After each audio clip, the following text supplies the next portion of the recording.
श्री गणेशाय नमः। दोस्तों, मैं डॉक्टर नीलेश कपाड़िया आपका स्वागत करता हूँ अपने इस चैनल के ऊपर। और आज हमारा जो टॉपिक है, एक ऐसा टॉपिक है जो बहुत ज़बरदस्त समय का प्रिडिक्शन करता है। उसका नाम है पंच पक्षी। जैसे कि आपने नाम सुना पंच पक्षी, जिसमें दो वर्ड्स है, एक है पांच, पंच, और एक है पक्षी। पक्षी पांच हैं। कौन कौन से हैं? गिद्ध है, उल्लू है, कौवा है, मुर्गा है और मोर है। ये पक्षी कैसे बना? क्योंकि नाम ही जब पंच पक्षी है तो हमें पता चल गया कि इसी के ऊपर ये शास्त्र का निर्माण किया गया है। और ये जो विद्या है तमिल के ग्रंथों में पाई जाती है और इसका ज्यादातर इस्तेमाल दक्षिण के राज्यों में हुआ है। और ऐसा कहा जाता है कि जो व्यक्ति पंच पक्षी विद्या जानता है उससे लोग दूर रहते हैं, पंगा नहीं लेना होता है। बहुत सारे क्रिमिनल लोगों ने गलत काम करने के लिए भी इस विद्या का इस्तेमाल किया है और उनको सफलता मिली है। अगर गलत काम करने वाले लोग अगर इस विद्या का इस्तेमाल करते हैं, इसका मतलब इस विद्या में कुछ तो दम है कि जो सही समय का आकलन करने में सफल हुई है। तो आज हम उस विद्या का इस्तेमाल करना भी सीखेंगे, कैसे हम अपना पक्षी निकालेंगे। और हमें, क्योंकि पूरा जो है कर्म का सिद्धांत भी ईश्वर ने बनाया है, तो हमें इसका सही इस्तेमाल करना है। कई लोगों ने इसका गलत इस्तेमाल किया है, पर याद रखिए कि सबसे बड़ा जो न्याय जो करने वाला है वो परमात्मा है। तो अगर हम जानकर भी गलत काम करेंगे तो फिर उसका बुरा फल तो हमें भुगतना पड़ेगा। इस चीज को ध्यान में रखना है। इसीलिए इस विद्या अमूमन बहुत ज्यादा लोगों के पास नहीं पहुंची, क्योंकि लोग जब ये विद्या जान लेते हैं तो इसका गलत इस्तेमाल भी करना शुरू कर देते हैं। तो जैसे कि आपने नाम सुना पंच पक्षी, तो ये पांच पक्षी के ऊपर बना हुआ शास्त्र है। जो पांच पक्षी हैं, गिद्ध, उल्लू, कौवा, मुर्गा और मोर। ये पक्षी आपका जन्म का जो नक्षत्र होगा उससे डिसाइड होगा। हमारा जन्म का जो नक्षत्र है, कुल मिला के 27 नक्षत्र ज्योतिष में इस्तेमाल किए जाते हैं। आपका जन्म का चंद्रमा जिस नक्षत्र में होगा, और दूसरी चीज आपको ये भी देखना है कि कौन से पक्ष का आपका जन्म हुआ है। दो पक्ष है हमारे पास, एक शुक्ल पक्ष और एक है कृष्ण पक्ष। एक हो गया जन्म का नक्षत्र, दूसरा हो गया पक्ष। ये दो अगर आप जान लेंगे तो उससे आपका एक पक्षी निर्धारित हो जाएगा, जो इन्हीं पक्षियों में से होगा, गिद्ध, उल्लू, कौवा, मुर्गा और मोर। जब आपको ये पक्षी पता चल गया तो पूरा लाइफ टाइम ये पक्षी आपका पक्षी माना जाएगा। और ये आपके पक्षी की जो गतिविधियां होगी उसको हमें कौन से समय पे कौन सी गतिविधियां होगी, यानी कि कौन सी एक्टिविटी आपका पक्षी कर रहा है। एक्टिविटी भी पांच है। एक है शासन करने की, दूसरी है भोजन करने की, तीसरी है घूमने की, चौथी है आराम करने की और पांचवी है मरने की, यानी कि डेड एक्टिविटी। अगर आपका पक्षी डेड एक्टिविटी के दौरान बना हुआ है और अगर आप कोई भी काम करने जाते हो तो फिर कार्य में सफलता नहीं मिलेगी।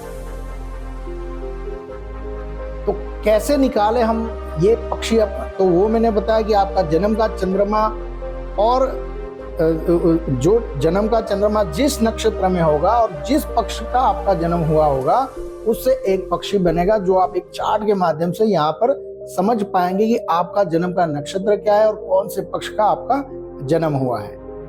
अब आपका पक्षी जब तय हो गया कि ये आपका पक्षी है, तो उसकी 5 एक्टिविटी भी आएगी। तो इसको हम कैसे समझे?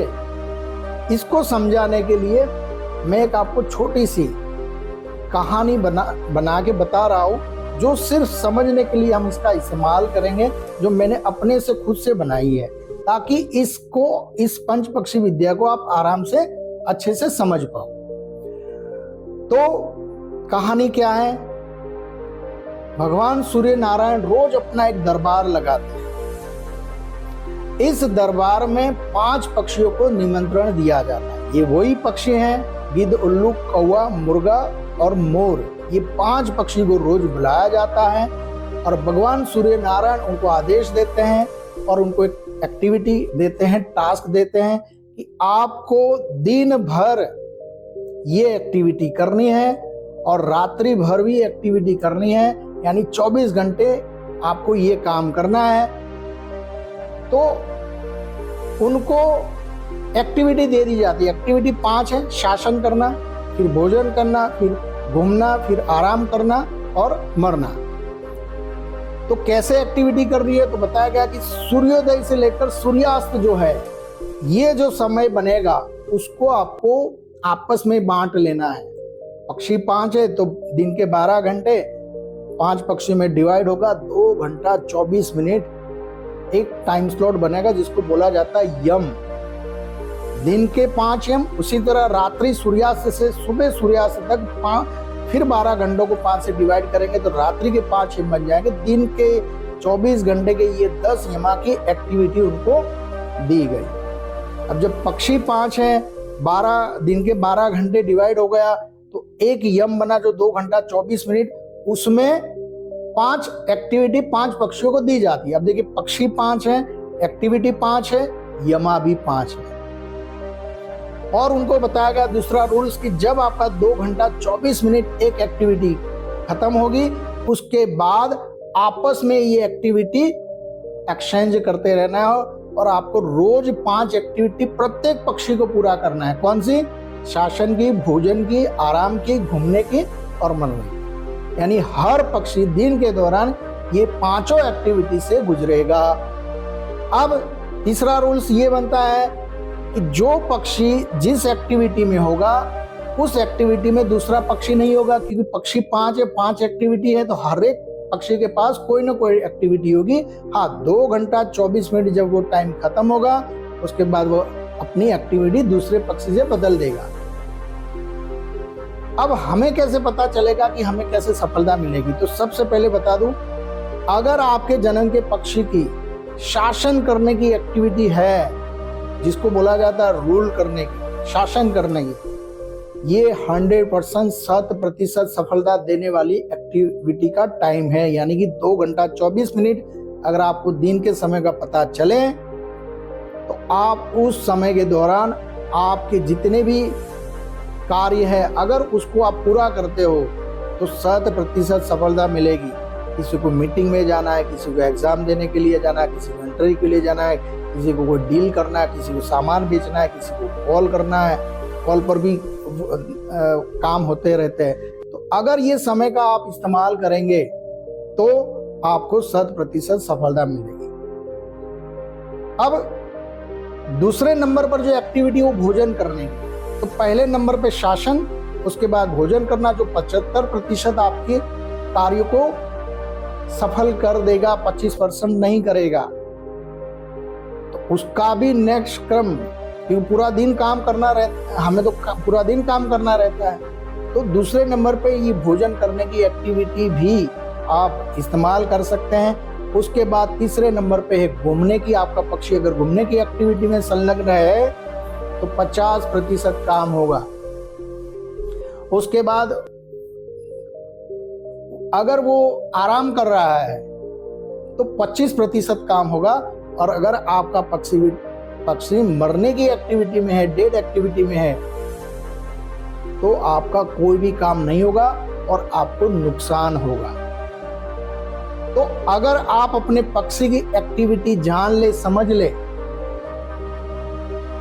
तो आप अपने कार्यों का प्लानिंग कर सकते हो। क्योंकि ये विद्या ये कहती है कि समय को तो मैं बदल नहीं सकता, लेकिन समय मेरे साथ कैसा बिहेव करेगा, अगर ये मैं ये जान लूं तो मैं उसके अनुरूप काम करूंगा। इसका मतलब ये है कि शासन करने की एक्टिविटी का मैं ज्यादा इस्तेमाल करूंगा और डेड वाली एक्टिविटी या सोने की जो एक्टिविटी, ये 2 एक्टिविटी को अवॉइड करूंगा, खास करके महत्वपूर्ण कामों के लिए, नया काम प्रारंभ करने के लिए। हाँ, आपका रूटीन काम आप कर सकते हो,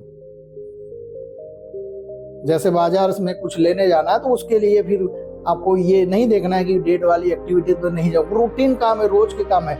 लेकिन महत्वपूर्ण कामों के लिए हम इसका इस्तेमाल नहीं करेंगे। अब आपका पक्षी जन्म के नक्षत्र से तय हुआ है, लेकिन अगर किसी को आप डेट ऑफ बर्थ नहीं मालूम, तो ऐसे व्यक्ति अपने दूसरी जो विधि है, आप अपने नाम का जो पहला अक्षर का जो वोवेल बनेगा, उससे भी आप अपना पक्षी का निर्धारण कर सकते हैं। जैसे कि चार्ट में देख रहे हैं कि कौन से वोवेल से कौन सा पक्षी बनता है।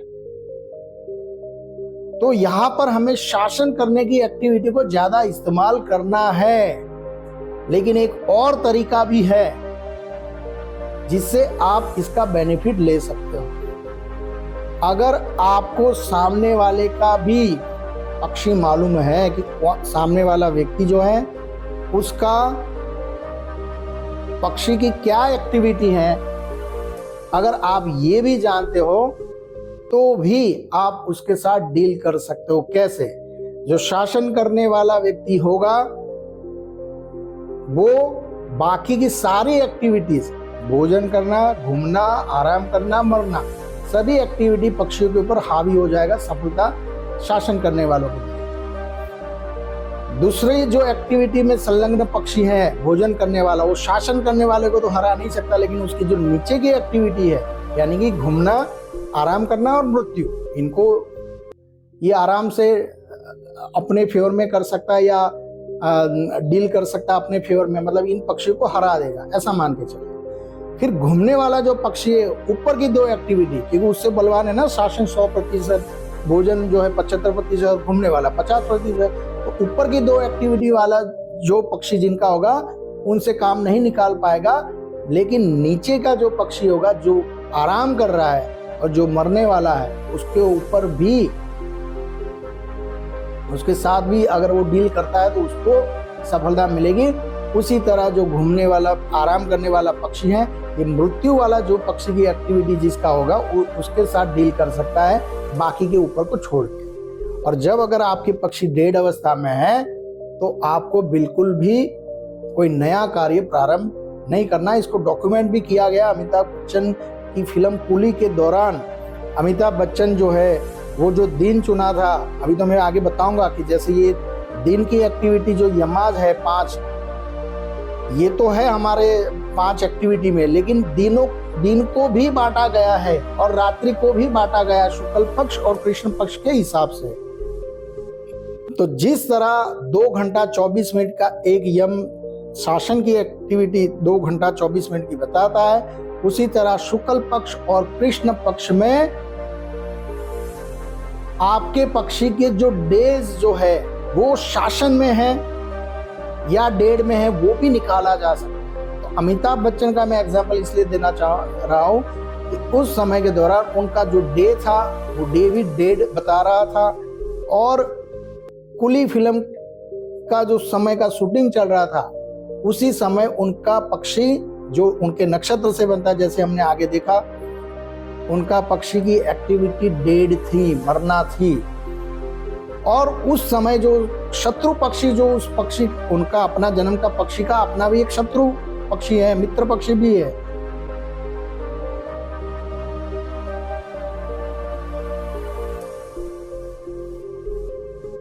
और आपको पता होगा कि कुली फिल्म में अमिताभ बच्चन ने लाल कलर का अपना एक ड्रेस कोड जो कुली का होता है वो पहना हुआ था, और उसी समय के दौरान उनके ऊपर ये घातक हमला चलता है। ये एक एक्सीडेंट था, कोई जानबूझ के नहीं किया गया था, और फिर वो हॉस्पिटलाइजेशन में चले जाते हैं और मरने की कगार तक पहुंच गए थे। और पूरे दुनिया से लोगों ने, क्योंकि इतने बड़े फेमस महान अभिनेता थे, लोगों ने जब दुआएं करी तब जाके फिर ये मृत्यु के मुख से बाहर आए।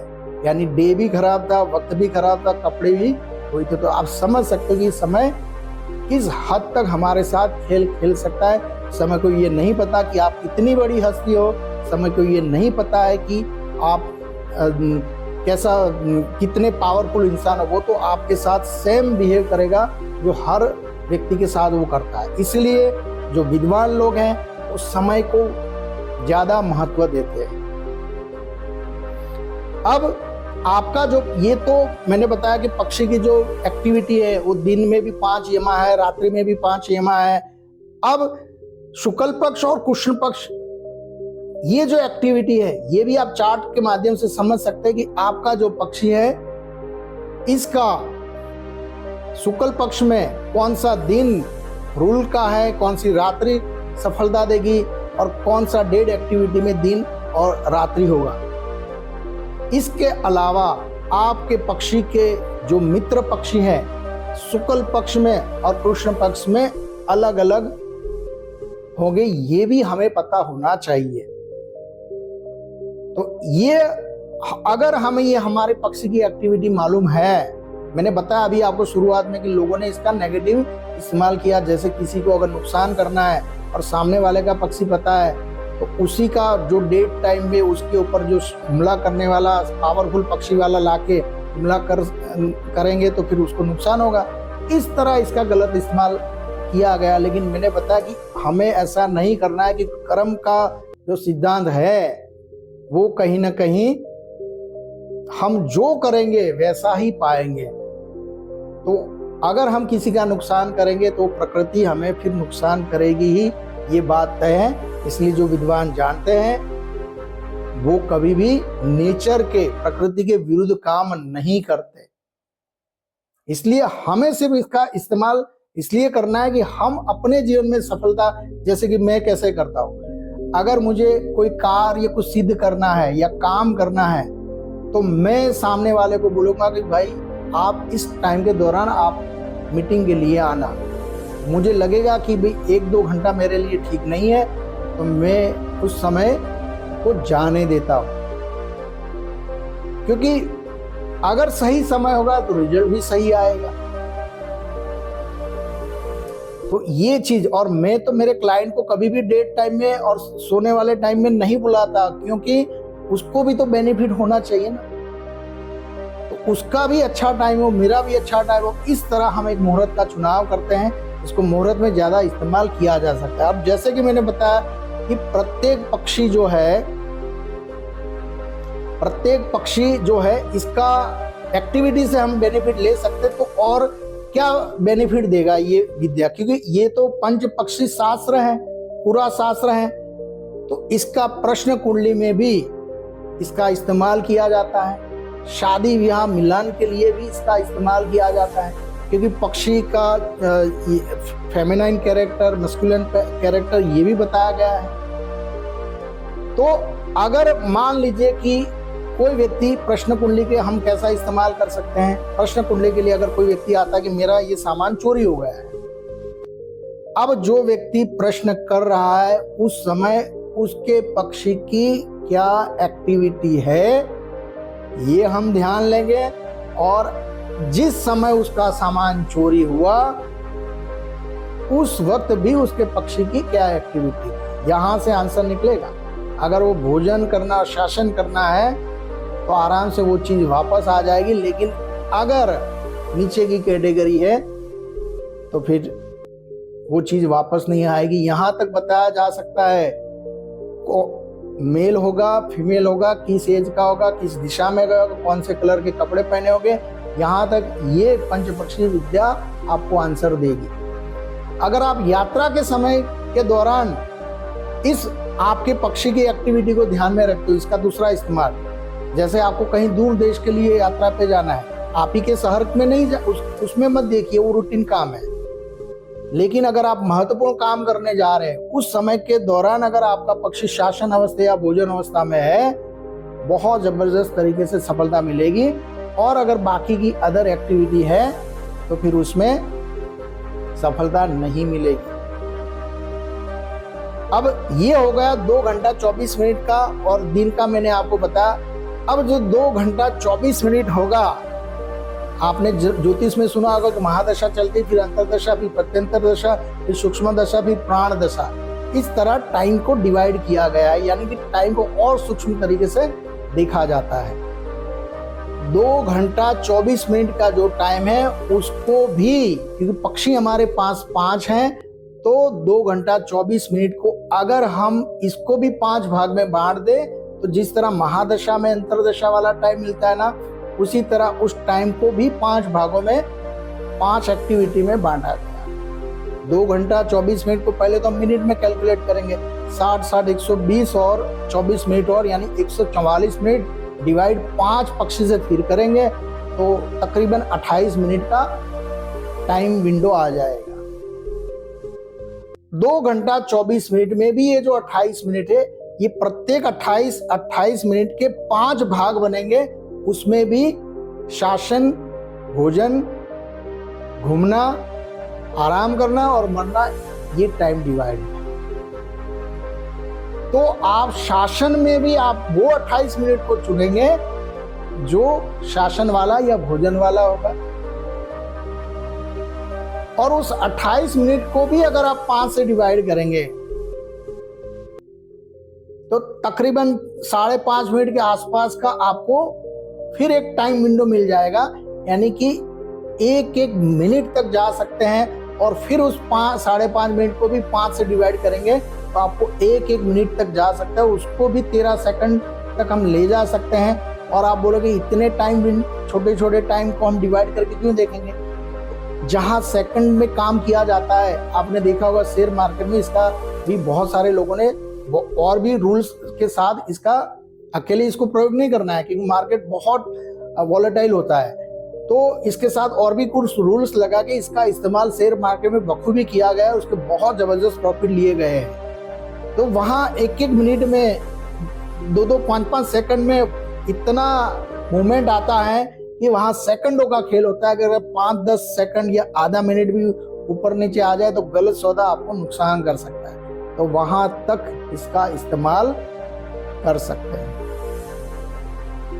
और अगर हमें कोई मुहूर्त चुनना है तो 2 घंटा 24 मिनट, पहले तो हम दिन चुनेंगे, फिर 2 घंटा 24 मिनट चुनेंगे, फिर उसमें 28 मिनट चुनेंगे, उसमें भी वो 5 मिनट चुनेंगे, उसमें भी वो मिनट को चुनेंगे। इस तरह अगर हम इसका इस्तेमाल ज़्यादा करेंगे तो बहुत ज़बरदस्त तरीके से बेनिफिट मिलेगा। अब जैसे कि मैंने बताया, शादी में इसका इस्तेमाल कैसे हो सकता है? प्रत्येक पक्षी का अपना एक स्वभाव है और दूसरे पक्षी का स्वभाव के साथ कैसा मेल करेगा, ये भी अगर हम देख ले तो यहाँ पर भी हम लोगों को गाइड कर सकते हैं कि आप इनके साथ आपकी शादी कैसी रहेगी। तो इस तरह बहुत ज़्यादा हम इसका डेप्थ में प्रयोग कर सकते हैं। इसके साथ अगर आप जो कि मैं एक एस्ट्रोलॉजिकल टूल्स का भी इसके साथ इस्तेमाल करता हूँ, वो है नवतारा चक्र।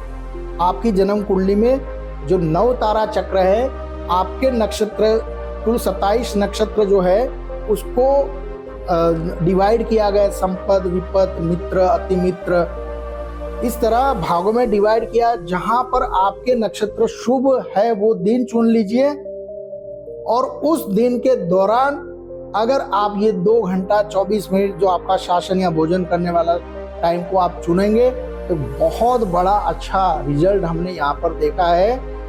क्योंकि प्रत्यय, निधन, इस तरह के जो नक्षत्र आपके लिए अशुभ हैं, वो दिन आपको नुकसान करने वाले होते हैं, तो वो दिन हम टाल देंगे। और जो संपत्ति है, संपत्ति देने वाला है, मित्र है, अति मित्र है, जो सिद्धि देने वाला नक्षत्र है, उस समय के दौरान अगर हम ये टाइम विंडो का इस्तेमाल करेंगे आपके पक्षी का सही वाला, तो बहुत बढ़िया रिजल्ट मिलेगा। अब ये पक्षी का अपना दिशाओं के साथ भी संबंध है। तो प्रत्येक दिशा में शुक्ल पक्ष और कृष्ण पक्ष के हिसाब से इसकी एक्टिविटी दिशाओं के साथ भी बांटी गई है। तो एक बहुत बड़ा डेप्थ नॉलेज है। तो आप अपने पक्षी की एक्टिविटी जानिए और आप इसका अपने लिए बहुत ज्यादा इस्तेमाल करें। तो ये था आज पंच पक्षी के ऊपर जो मैंने आपको बताया। कैसा रहा कमेंट में लिखिएगा, आपका पक्षी कौन सा है ये भी बताएगा। और जहां अगर आपको मेरे मार्गदर्शन की जरूरत पड़ती है तो मुझसे बिल्कुल आप संपर्क कर सकते हैं। जय श्री कृष्ण।